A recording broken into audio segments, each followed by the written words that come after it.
this will be a prolonged outage.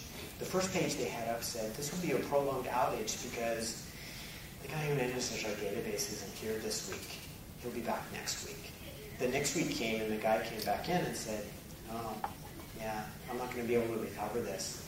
And they had to come and say, a loss of some months worth of activity, including all the newly registered users, it's going to be gone. Because they went through their backups and they found, the last backup we took didn't actually work. Nobody checked. The backup before that one didn't work either. But the archive we did before we went live with version 2 a year ago, that one's okay.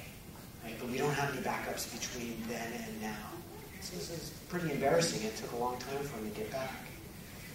So here was more information. So this was months later. They were still down. They're finally up. But it took them about 5 months to get back on their feet.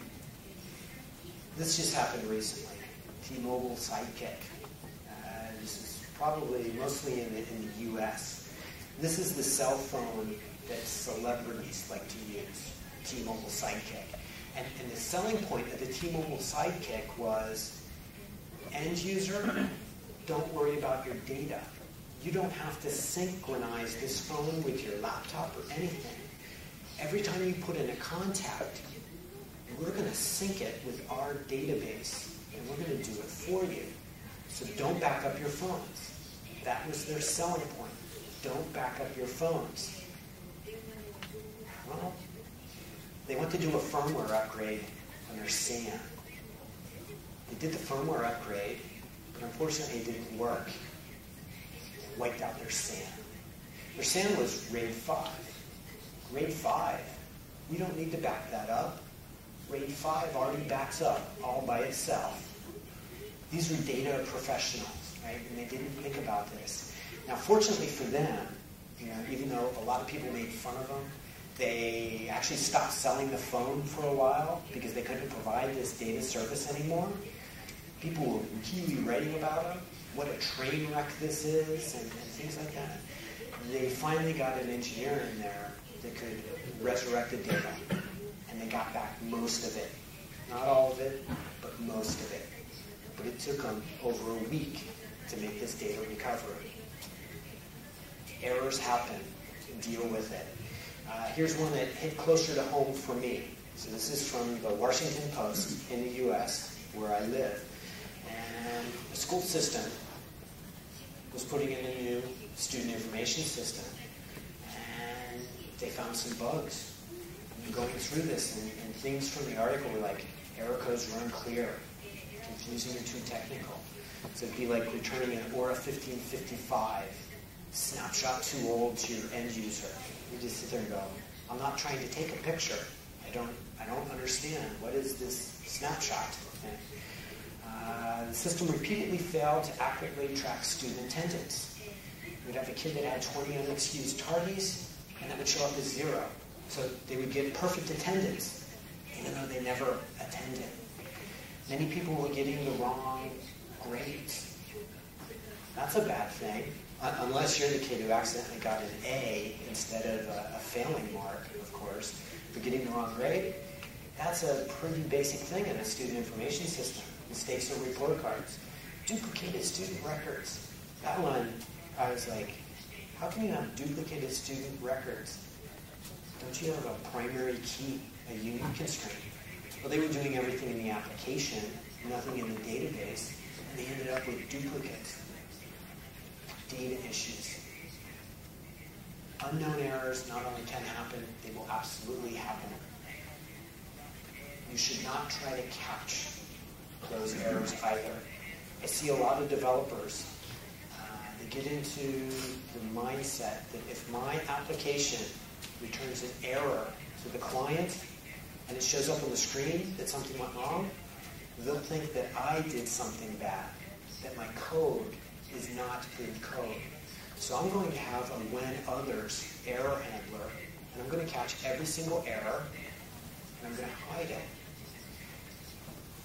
That's called swallowing an exception in English. You get a bad error out of storage, unable to allocate memory, anything like that.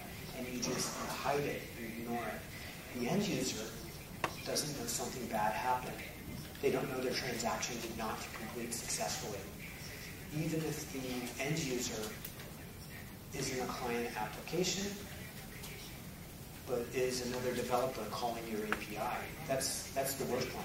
If you call somebody else's subroutine, and that subroutine returns successfully, you expect that it worked. But if they just caught any error and made it disappear, their API call did not work, and you'll never know that. And people write about this a lot. They write about how to handle errors. You know, should you catch every exception and put a message box up? Is this the right way to handle errors? Because here I have the equivalent of a when others in the Java programming language. I capture every exception. I'm not hiding it from the end user, but have I done a good thing here? Absolutely not. Because I'm catching any exception, and I'm showing it to one person running the program. Nobody else knows about it. And the end user is going to call back and say, okay, I got an error while parsing. What went wrong? And the only thing the support analyst is going to be able to say, my car won't start. Why not? Because they have no information. They have nowhere to start. They need to be able to reproduce this. You can't even tell where in the program this came from. Right? You need a much more robust, larger error handling infrastructure inside of your application. In the article that was writing about this, they said there's several problems with the error handling code above. Some are inconsistency. Every developer will do it a little bit differently. There was information loss. We don't have a log about the error. We don't know about the state of the data in the application. Maybe we got halfway through making a change to a data structure, and then the error happened.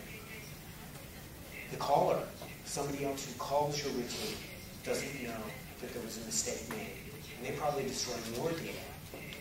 It makes it automation unfriendly, meaning if I was to write an automatic test program, an automatic tester for this, it would be very hard to write it if all of a sudden, when I got an error, it popped up a message dialog that somebody needed to press.